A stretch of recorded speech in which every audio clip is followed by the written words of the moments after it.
Você pode imaginar como seria a nossa sociedade com o amor realmente? A nossa igreja existe para falar do amor de Deus, servir e viver em amor. É um desafio, não é? Mas você já se arrependeu dos seus pecados? Já aceitou a Cristo como teu Senhor e Salvador pessoal? Então o Espírito Santo de Deus habita no seu coração.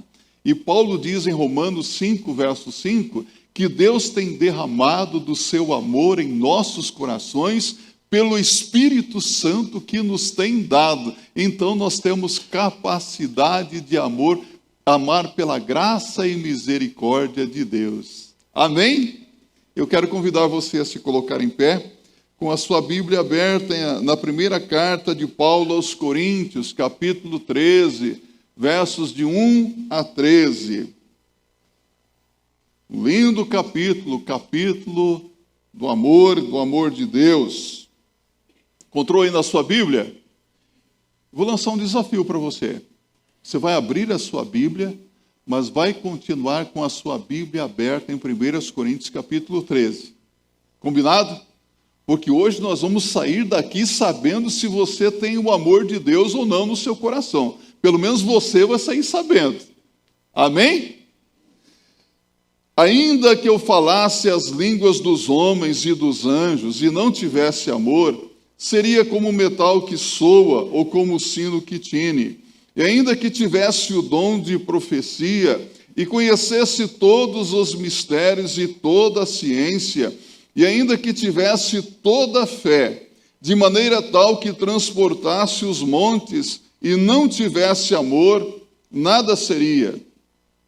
E ainda que distribuísse toda a minha fortuna para sustento dos pobres, e ainda que entregasse o meu corpo para ser queimado, e não tivesse amor, nada disso me aproveitaria. O amor é sofredor, é benigno, o amor não é invejoso, o amor não trata com leviandade, não se ensoberbece, não se porta com indecência, não busca os seus interesses, não se irrita, não suspeita mal, não folga com a injustiça, mas folga com a verdade. Tudo sofre, tudo crê, tudo espera, tudo suporta.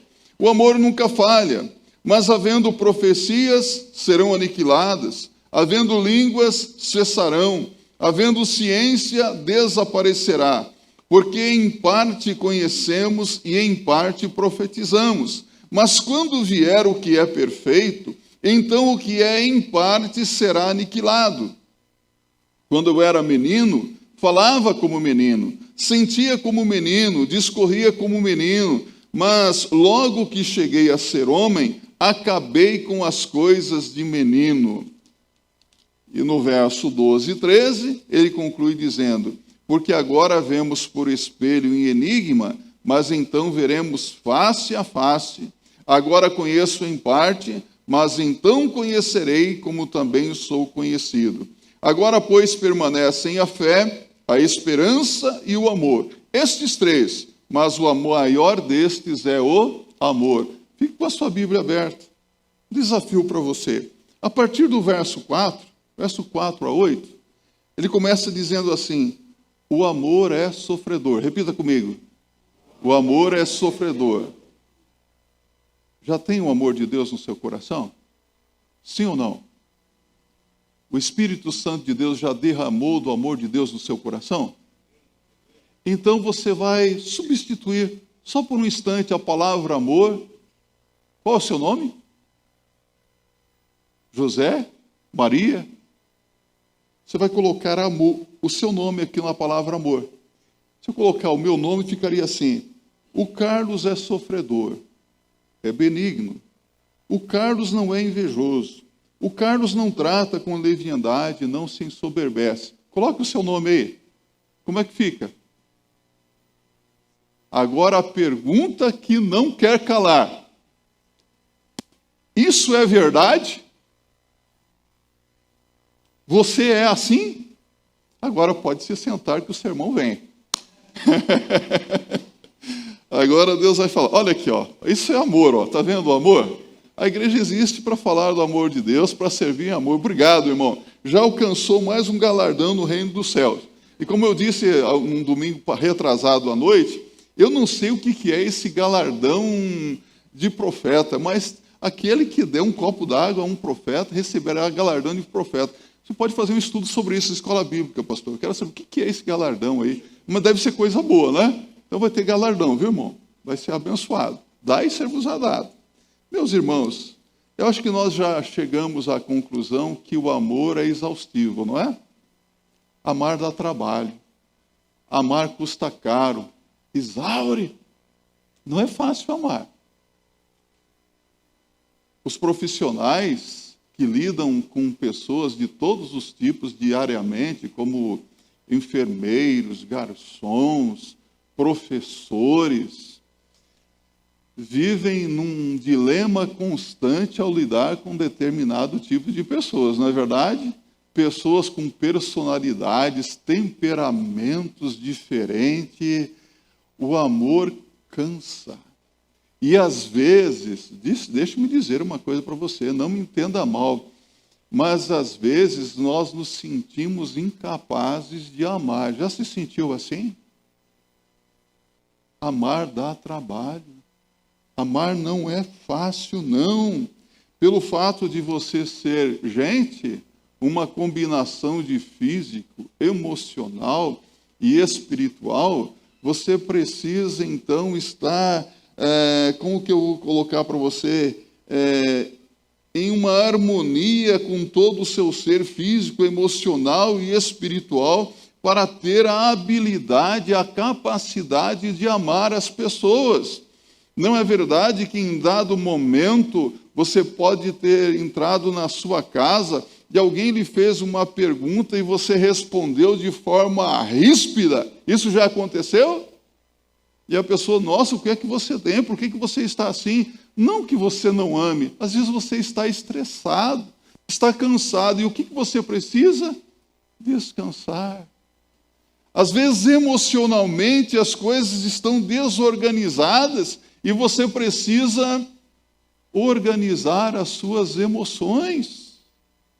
Mas o espiritual é o mais importante para exercer o amor de Deus. Se o amor de Deus não foi derramado no seu coração, você não terá capacidade de amar as pessoas desprovidas de virtudes. Você não conseguirá amar as pessoas. Por isso, o tema desta manhã, o amor, mas não qualquer amor, o amor de Deus, o amor ágape, o amor mais profundo e sincero que existe. É um tema poderoso porque o amor tem o poder de mudar a vida. O amor pode mudar a atitude, as ações, mudar a sua vida, a sua família, o seu casamento, mudar a sua igreja e mudar também o seu futuro. O amor de Deus tem o poder de fazer isso. O homem natural não pode experimentar esse tipo de amor, porque ele vive uma vida aí na prática do pecado, o coração está cheio das imundícias da carne, do diabo também. Mas quando uma pessoa tem um encontro com o Senhor Jesus Cristo, a sua vida é transformada, o seu coração é limpo das imundícias do mundo, e o Espírito Santo vem e habita nesse coração. E onde o Espírito Santo de Deus habita, o amor se torna uma realidade e a pessoa recebe a capacidade para amar qualquer um. Para que uma pessoa possa demonstrar esse tipo de amor em sua vida diária, é preciso que o Espírito Santo de Deus, então, habite na sua vida, no seu coração. Você tem alguma dúvida de que o mundo precisa de amor ou não? A falta de amor hoje tem causado divisões, cisões, separações, tem causado guerras, conflitos, injustiça, fome, desamparo, privação e imoralidade. Então o amor é o único ingrediente que poderia realmente transformar a sociedade que nós vivemos, mudar as coisas. Paulo diz que o amor é o caminho mais excelente. É o caminho mais excelente para a vida do homem. Hoje, com o desgaste dessa palavra, amor, todo mundo ama, né? O amor está ganhando o significado de atividade sexual antes do casamento. Atividade sexual durante o casamento. Atividade sexual fora do casamento. E sabe o que acontece? As pessoas acham que essa forma de amar, emoção, impulsos sexuais, seja amor. Mas isso não é amor.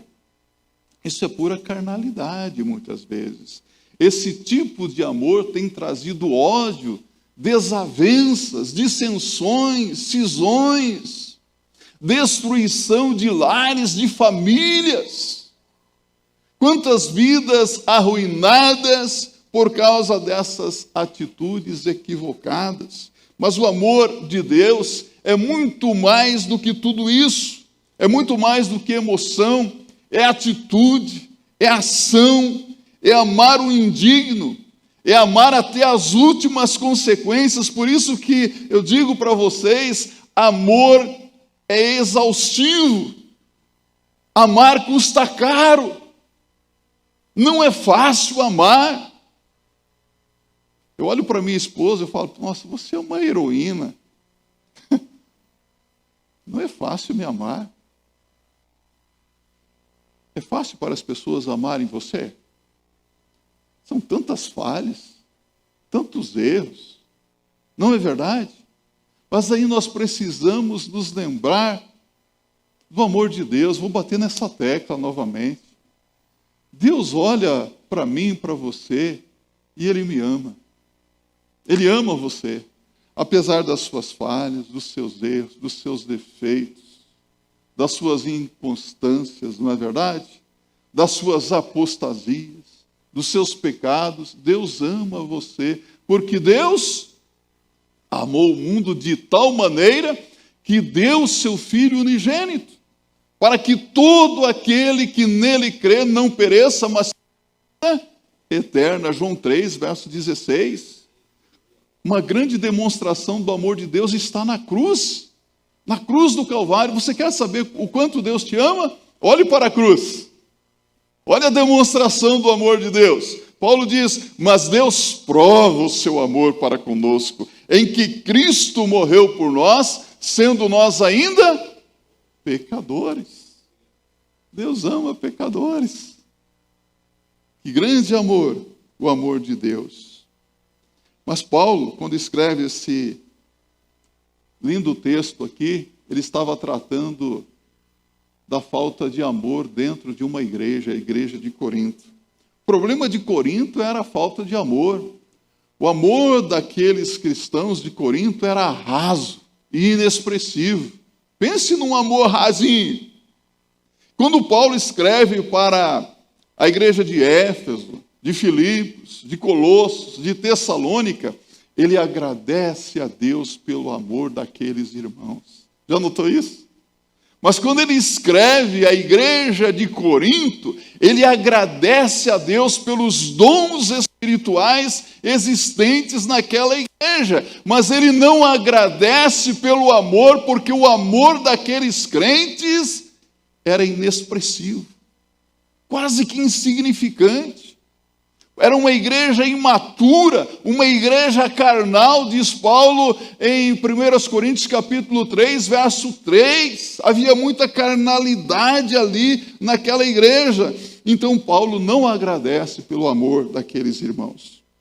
O amor era inexpressivo. Isso levou Paulo, então, a escrever 1 Coríntios capítulo 13. Se nós lermos 1 Coríntios capítulo 13, nós vamos ficar deslumbrados. Nossa, quanto amor, como nós acabamos de cantar aqui, quanto amor. Mas se você observar o contexto que levou Paulo a escrever 1 Coríntios capítulo 13, você vai observar que 1 Coríntios capítulo 13 é uma forte exortação, é uma condenação da carnalidade dos crentes de Corinto. Paulo está exortando esses crentes veementemente.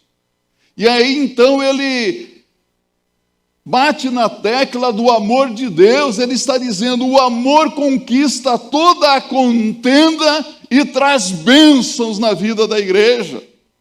O amor edifica a comunhão e restaura a fé daqueles que estão frios. O amor atrai os pecadores e os leva a ter um encontro pessoal com Jesus Cristo, leva os pecadores à salvação que há em Cristo Jesus. Mas não é qualquer tipo de amor, é o amor de Deus. E aí ele passa a falar da essência do amor. Acompanhe comigo versos de 1 a 3. A mensagem inteira do Evangelho é sobre a grande história do amor de Deus. Então, falar sem amor é somente ruído. Já imaginou isso? Ontem à noite, eu me assentei no sofá com os meus filhos, eles colocaram lá em um filme. Eu achei interessante, um filme de ficção, mas um filme em que as pessoas, os homens, os pensamentos dos homens, eles se manifestavam, apareciam sobre a cabeça deles, e eles chamavam, isso eram os ruídos. Não sei se você já assistiu esse filme, vale até a pena assistir, mas às vezes o que nós falamos, o que nós fazemos, sem amor é apenas ruído, é apenas barulho. Paulo está dizendo isso de uma forma muito clara. O amor é melhor do que o dom de língua. E aqui eu quero falar para você, língua aqui é grossa. Sabe o que quer dizer grossa? Idioma inteligível, falado pelos homens. Você já notou aí que na sua Bíblia, eu vou falar com muito amor, tá? Se alguém veio de uma igreja pentecostal, se você olhar na sua Bíblia, Almeida, você vai encontrar, se aparecer língua estranha na sua Bíblia, língua estranha vai aparecer em letras itálicas ou aquelas letras garrafais. Já percebeu isso? Deitadinha. Sabe o que significa isso? A palavra estranha não consta no original da Bíblia. Então, na tradução, ele falou, que língua é essa? Uma língua estranha, uma língua diferente. Mas ele está dizendo aqui, ó, o amor é melhor do que o dom de língua, é melhor do que o dom de profecia, saber o futuro. O amor é melhor do que o dom de ciência, conhecer a vontade de Deus. O amor é melhor do que o dom da fé, aquele poder para mover as montanhas.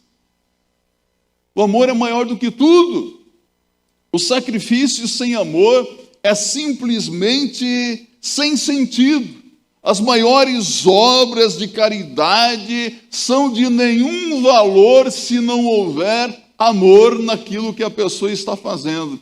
E quantas pessoas que hoje fazem obras espetaculares, maravilhosas, não é? Eu tenho um tio que é membro de uma sociedade secreta. Aliás, tenho 2 tios que são membros de uma sociedade secreta. Não vou falar para você que é da maçonaria, tá?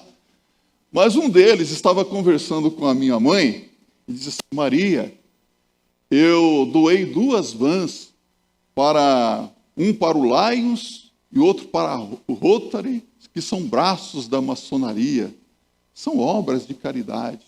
Ela disse assim, minha mãe não tem papas na língua, né? Ela disse, muito bonitinho você, né?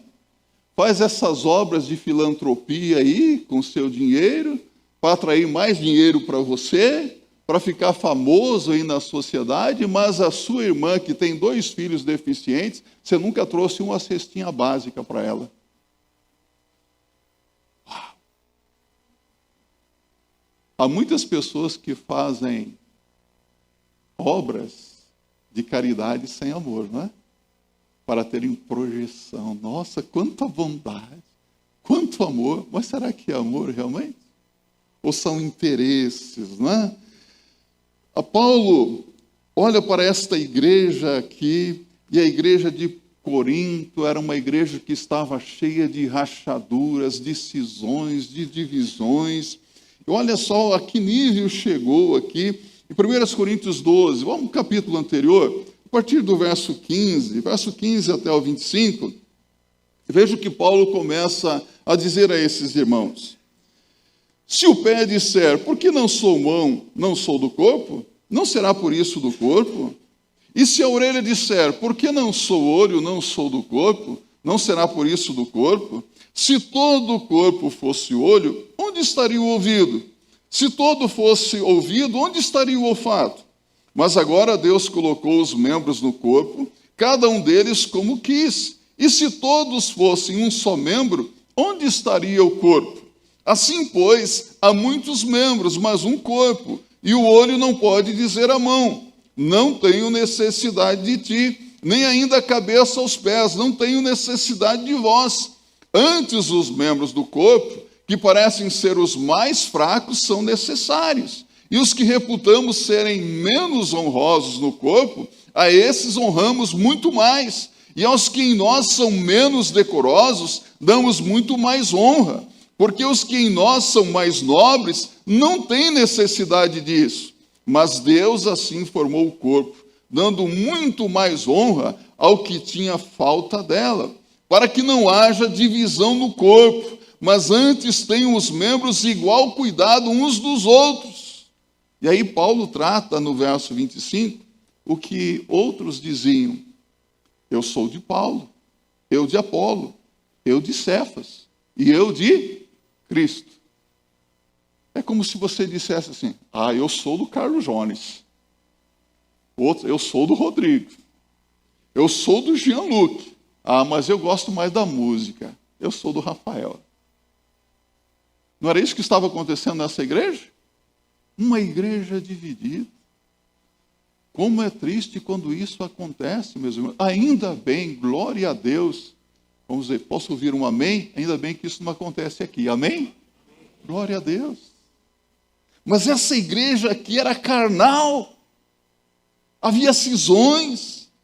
Ali estava a igreja mais cheia de dons espirituais do Novo Testamento, mas uma igreja sem amor. Eles viviam em contendas, em divisões, eles não respeitavam uns aos outros, um se achava mais importante do que o outro, e eles usavam os dons para se vangloriarem, para se projetarem, porque faltava amor. E Paulo faz 3 declarações acerca do cristão que tem um amor raso. Aliás, eu não sei se dá para chamar de cristão alguém que não tem amor. Será que dá para chamar? Olha as declarações que Paulo faz aqui no verso 1.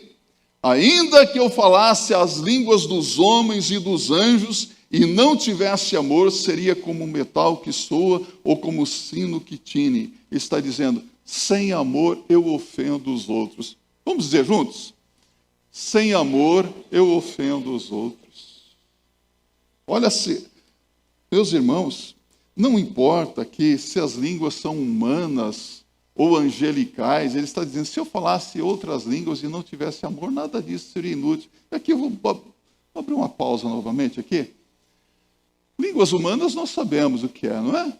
E aqui ele fala de glossa. Glossa é falar inglês, francês, espanhol, mandarim. Há pessoas que têm muita facilidade, não é? E língua dos anjos? Será que são línguas estranhas? Se uma pessoa se levantar aqui nesta manhã, falando em outra língua aqui numa igreja batista do Brooklyn, uma língua estranha que nós não conhecemos, o que nós vamos fazer?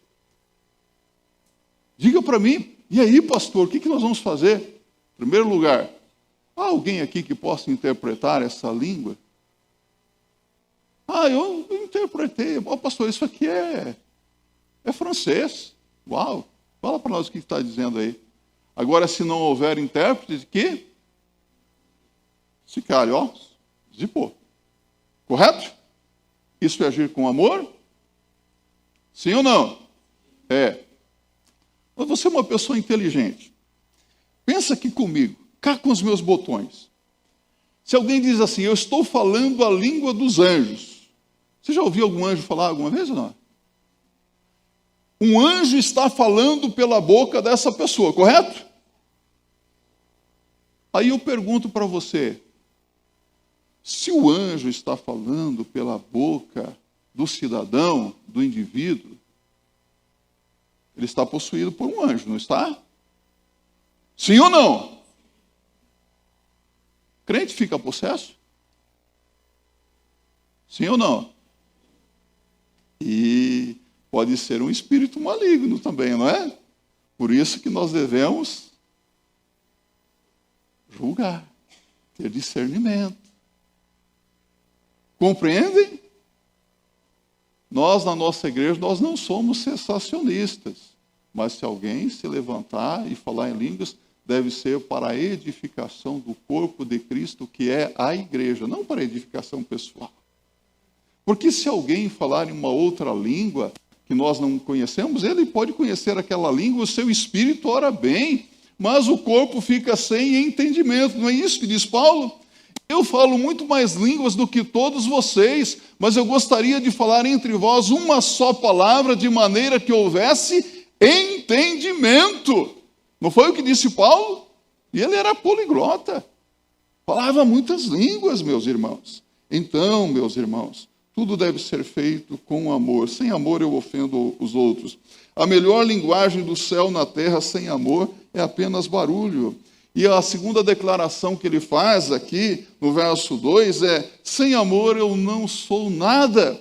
Ainda que eu tivesse o dom de profecia e conhecesse todos os mistérios e toda a ciência, e ainda que tivesse toda a fé de maneira tal que transportasse os montes e não tivesse amor, eu nada seria. Então, sem amor eu não sou nada. Repita comigo: sem amor eu não sou nada.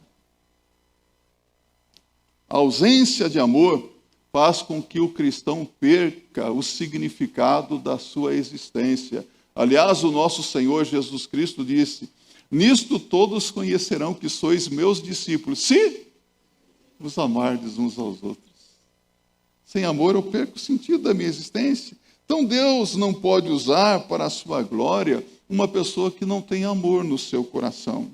E a terceira declaração de Paulo, no verso 3, ainda que distribuísse toda a minha fortuna para sustento dos pobres, e ainda que entregasse o meu corpo para ser queimado, e não tivesse amor, nada disso me aproveitaria. Ou seja, sem amor eu não ganho nada. Vamos lá? Repita comigo: sem amor eu não ganho nada.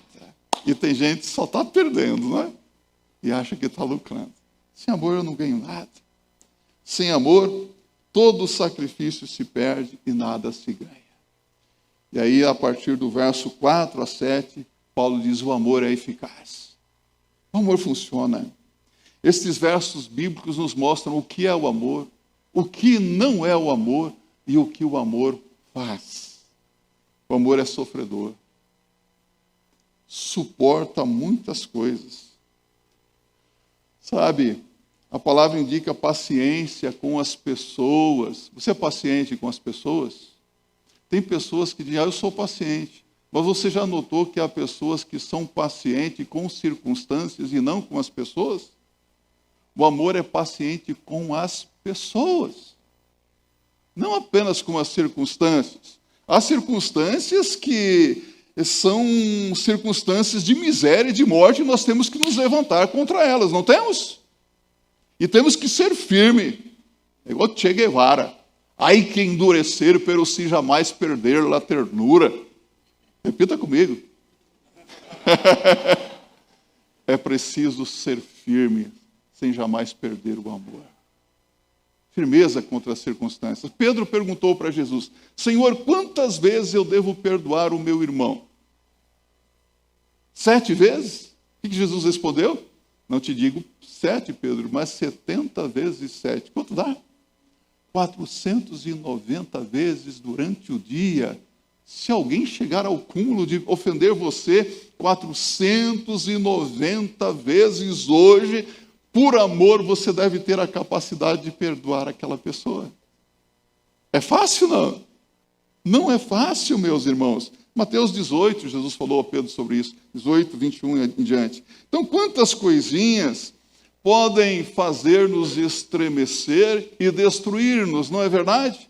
Quantas igrejas destruídas por falta de amor. Você já conhece alguma igreja que foi destruída por falta de amor? Eu posso citar para vocês várias. Igrejas que se dividiram por falta de amor. Ah, não, o Espírito Santo dividiu a igreja. O Espírito Santo não divide nada, meus irmãos. O Espírito Santo, ele nos une com o amor de Deus. Amém? É isso que o Espírito Santo de Deus faz. Então, o amor, diz aqui, o amor é benigno. Aqui é o lado positivo. Reage com bondade aos que os maltratam. Foi maltratado alguma vez? Foi ofendido por alguém? Foi escarnecido por alguém? Foi zombado? Foi desprezado? Ah, ninguém me ama. Olha para a cruz de Jesus. Quando você não se sentir amado, olhe para a cruz. Dá para se sentir amado? Olhe para a cruz de Jesus. Jesus nos ama. Isso faz muita diferença, meus irmãos. O amor não é invejoso, não se ensoberbece com o sucesso dos outros, com a vitória alheia. Ah, meus irmãos, esses crentes aqui tinham inveja um dos outros. A Bíblia diz: invejais e nada tendes, cobiçais e nada possuís, não é isso? Crentes invejosos. Ora, se alguém vem aqui dar um testemunho, Deus me abençoou, olha, ganhei uma Ferrari de presente. Uma Ferrari? Amém, aleluia.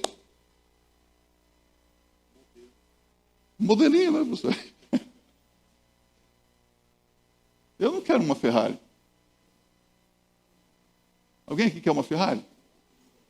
Eu vou dizer uma coisa, você tem um problema de coluna. Deus sabe que eu não preciso de uma Ferrari, não ia conseguir entrar na Ferrari.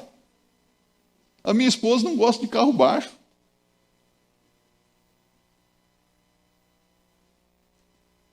Agora, né? Cá entre nós, né? Alguns anos atrás, eu comprei um Honda Civic. Não, Honda Civic não. Um Monza SLE Classic, baixinho. Ela entrou, nossa, que carro, que avião, 1986. O carro é o melhor carro do mundo. Depois de um tempo, comprei um Honda Civic. Nossa, que carro bom, né? Baixinho também. Hoje ela, não. Aí ela teve que comprar uma Captur para ela, que é mais alto, não é, pastor Jean? Para deficiente físico, mais alto, né? As coisas vão mudando, né, gente? Mas deixe-me dizer uma coisa para você. Quando o outro se dá bem na vida, você não se alegra com isso? Meu Deus, meus irmãos. Eu lembro do antigo pastor dessa igreja, pastor Rivas Bretões. Alguém se lembra dele aqui? Sinto saudades dele. 40 anos pastoreando esta igreja. E às vezes ele dizia assim: eu não sou desse negócio de prosperidade aí, mas eu oro para que todos os membros dessa igreja fiquem ricos, saibam ganhar dinheiro, porque eu não sei. Mas eu quero que Deus abençoe muito a sua vida. Ele sempre vivia desejando o bem dos outros. Como eu quero que você se dê bem na sua vida.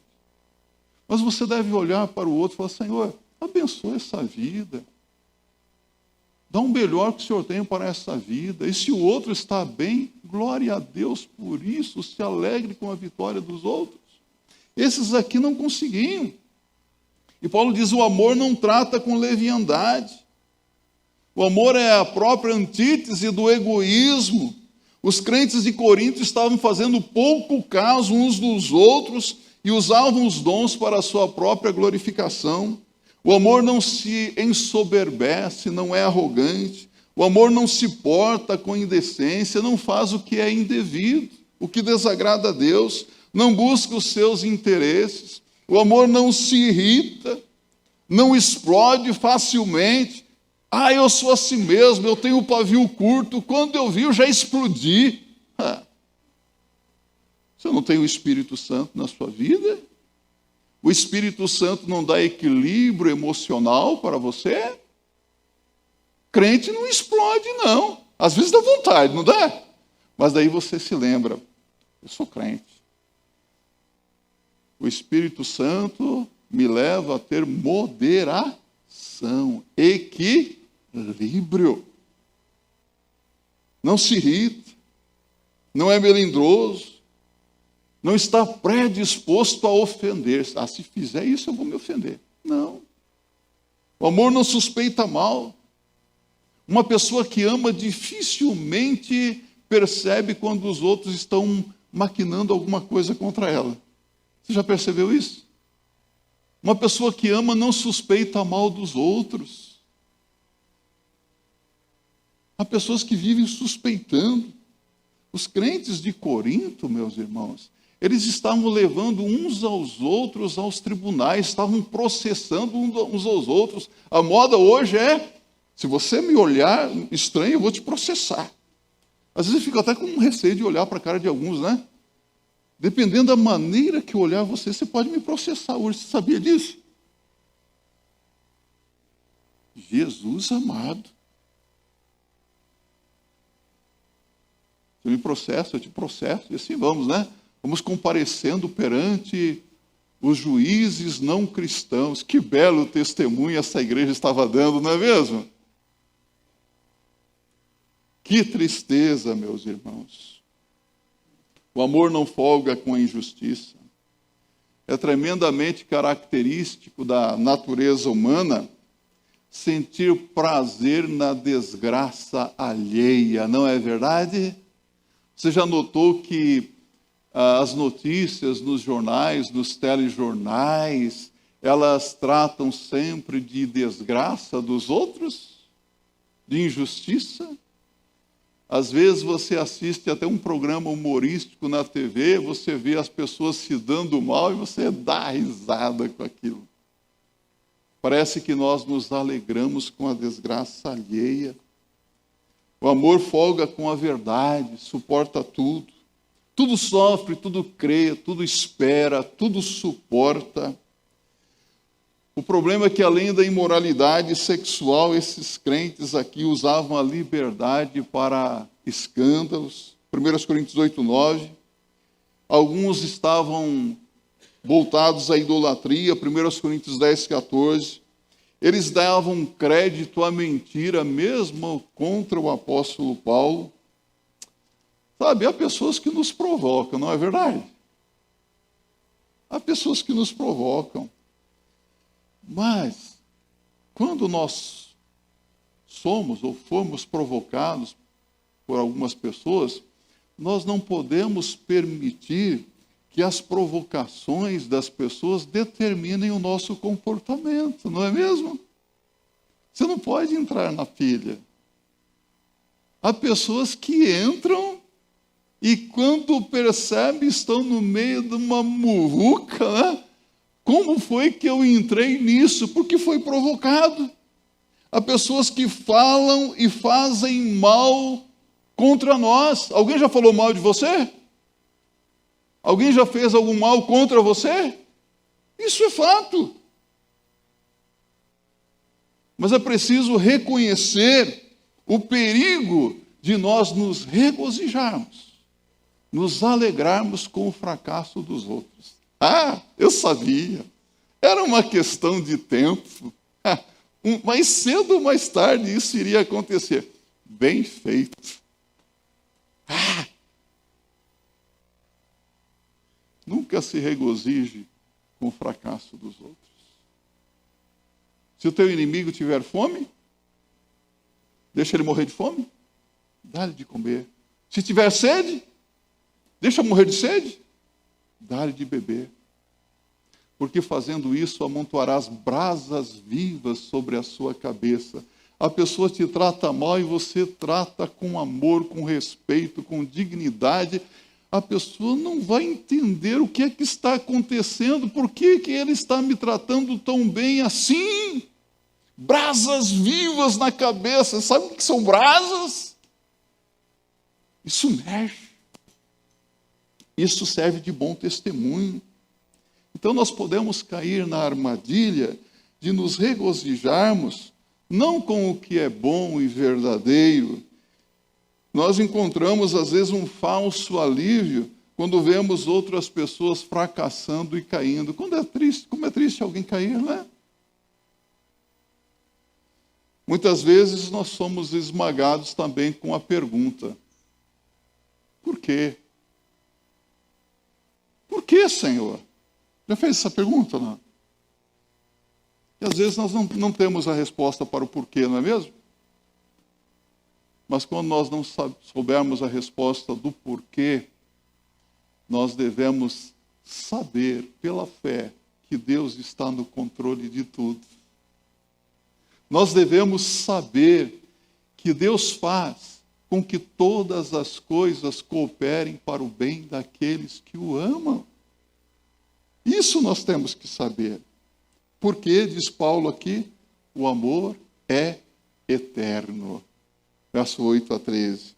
Os coríntios eram bebês espirituais e, como os tais, eles se esforçavam por coisas que eram temporais, passageiras. Eles não estavam voltados para o que tinha realmente valor. O amor é eterno. Ele falou, olha, tem que olhar para a eternidade, para aquilo que vai durar para sempre. Então ele menciona aqui o crescimento desde a infância até a maturidade. Há uma diferença entre a infância e a maturidade, não é verdade? E ele também faz a comparação aqui do reflexo de uma pessoa no espelho. Ele contrasta o reflexo de uma pessoa no espelho com a visão dela mesma face a face. E ele está dizendo, olha, quando nós vermos o Senhor Jesus Cristo, aí nós teremos mais maturidade. Quando nós virmos o Senhor Jesus Cristo como Ele é. Enquanto não virmos a Jesus, não veremos com total clareza as coisas de Deus. O amor jamais falha. As línguas cessarão. A capacidade de falar em outros idiomas cessarão. As profecias, a capacidade de falar sobre o futuro cessarão. A ciência, a capacidade de fazer a vontade de Deus cessará. A fé, o poder de mover as montanhas cessarão. E ele diz, hoje permanecem 3 virtudes: a fé, a esperança e o amor. Sabe o que ele está dizendo? Todos os dons espirituais que Deus dá para a igreja, para o crente, são para esta vida. Mas o que vai permanecer na eternidade é o amor. O amor. Mais importante é o amor. É fruto do Espírito Santo. Gálatas 5, 22 a 23. Uma entrega completa da vida ao Espírito Santo produz esse amor. Todos os dons que nós temos são para esta vida, mas o amor vai reinar no céu. Sabe, a Bíblia diz em 1 de João, capítulo 4, versos 7 e 8. Amados, amemo-nos uns aos outros, porque o amor é de Deus. Quem não ama, a Deus não conhece, porque Deus é amor. Deus é amor. Uma pessoa pode crer em Deus e ainda assim crer que é superior aos outros. Uma pessoa pode crer em Deus e continuar sendo prepotente, arrogante, demonstrando uma certa frieza espiritual.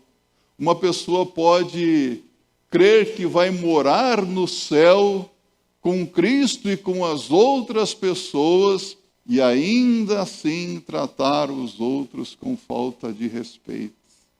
Problema, não é?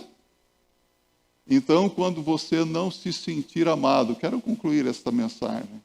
Quando você não se sentir amada, olhe para a cruz de Jesus Cristo. E se o Espírito Santo de Deus falar para você nesta manhã que o seu amor está raso, inexpressivo, peça para o Senhor Jesus Cristo amar os outros através de você. E milagres irão acontecer para a glória do nome dele. Amém, meus irmãos?